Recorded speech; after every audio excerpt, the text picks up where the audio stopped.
plan a life you'd like to have. And you do that partly by referring to social norms. That's more or less rescuing your father from the belly of the whale. But the other way you do that is by having a little conversation with yourself about, as if you don't really know who you are, because you know what you're like. You won't do what you're told. You won't do what you tell yourself to do. You must have noticed that. It's like you're a bad employee and a worse boss, and both of those work, you know, for you. My point is that you have to understand that you're not your own servant, so to speak. You're someone that you have to negotiate with, and you're someone that you want to present the opportunity of having a good life to. Psychologists have been, not all psychologists obviously, but the psychological profession is neck deep in this pathology, has been beating the self-esteem drum for 50 years. Oh no, you're okay, you should feel good about yourself. Like, you're fine the way you are. It's like you think, well, that's a calming message for people. It's like, no, it's not.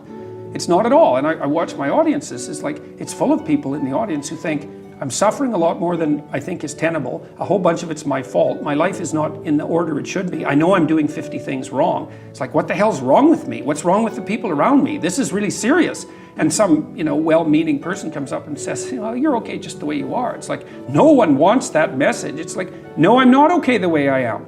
I'm not okay at all the way I am. I know that. And so, you know, when I'm speaking when I'm speaking now, I say to people, well, you're nowhere near what you could be. That's the positive message. It's like, yeah, you're a mess, but you don't have to stay that way. If you're a mess, you know it. Obviously, you're suffering away like so much you can barely tolerate it. It's like, that's okay. You can do something about it. Make a damn schedule and stick to it. Okay, so what's the rule with the schedule? It's not a bloody prison. That's the first thing that people do wrong. They say, well, I don't like to follow a schedule. Well, it's like, well, what kind of schedule are you setting up? Well, I have to do this, then I have to do this, then I have to do this, you know, and then I just go play video games, because who wants to do all these things that I have to do? It's like, wrong. Set the damn schedule up so that you have the day you want. That's the trick. It's like, okay, I've got tomorrow. If I was going to set it up so it was the best possible day I could have, practically speaking, what would it look like? Well, then you schedule that. And obviously there's a bit of responsibility that's going to go along with that, because if you have any sense, one of the things that you're going to insist upon is that at the end of the day, you're not in worse shape than you were than at the beginning of the day, right? Because that's a stupid day.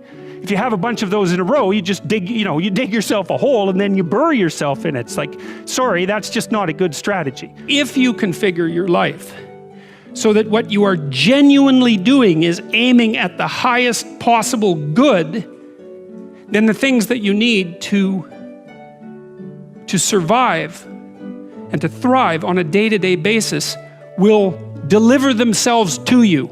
Stop doing the things that you know are wrong, that you could stop doing, right? So it's a fairly limited attempt. First of all, we're not going to say that you know what the good is or what the truth is in any ultimate sense. But we will presume that there are things that you're doing that for one reason or another you know are not in your best interests. There's something about them that you just know you should stop. They're kind of self-evident to you. Other things you're going to be doubtful about. You're not going to know which way is up and which way is down. But there are things that you're doing that you know you shouldn't do. Do not cast pearls before swine. And what that means is that if people are not listening to you, stop talking to them. And that is the best piece of advice that I can give you. And what happens is that if you stop talking to people who aren't listening to you and start watching them instead, they will tell you what they're up to. But so if you have things to say them, but you find people that will listen, talk to them. The ones who aren't listening, pull back, because you're devaluing what you have to say by offering it to an audience that does nothing but reject it. And that's a good guideline to life in general. So pull back. If you're hungry and you eat, well, that's good, but it's over and then you're on to the next thing, right? It's not exactly sustaining, it's just necessary. That's called consummatory reward, by the way. This other reward system is incentive reward. And the incentive reward system works on dopamine, this neurochemical dopamine, which is also the neurochemical tracks that opiates and cocaine and amphetamines, the drugs that people really like to abuse, alcohol often for some people, activate. And so you might say if you don't have enough meaning in your life, then you're more prone to addiction. And that's definitely the case, even with rats. If you take a rat and you put him in a cage by himself and he has nothing to do, and then you give him access to cocaine, he'll get addicted to the point where he won't do anything but take cocaine. Like last night, I was after my talk, it's overwhelming.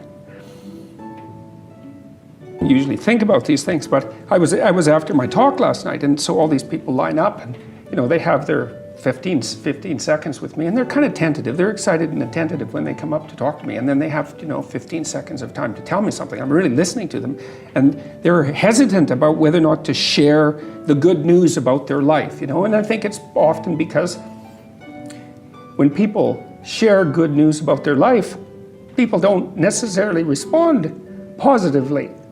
They don't get encouragement. And people need so little encouragement. It's just unbelievable. The power of that, you can't overstate the power of that for individuals to get their life together. The individual is an unbelievably powerful force. And every single person who gets their act together a little bit has the capacity to spread that around them. It's a chain reaction. And so it's a lovely thing to see.